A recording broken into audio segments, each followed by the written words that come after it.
Experiment 5, PID Pendulum Stabilization.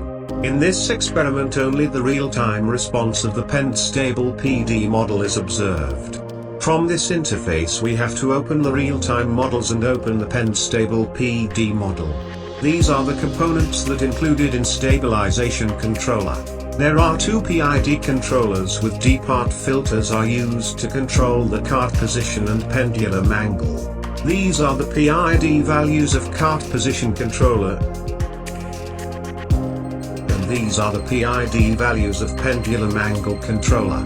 Before start the real-time Simulink, we have to build the model by clicking the incremental build button.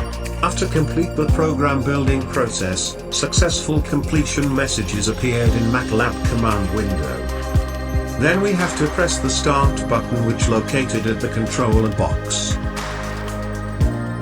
After that we can click the connect button to connect with hardware and play button to run this model. We have to turn the pendulum slowly by hand in the counterclockwise direction until it reaches the upright position.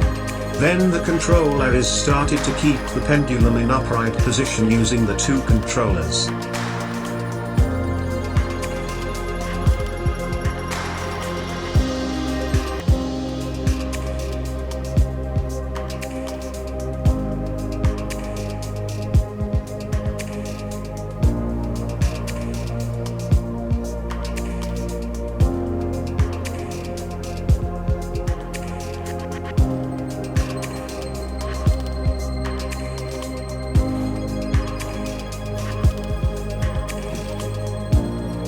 This is the real-time response for pen-stable PD model.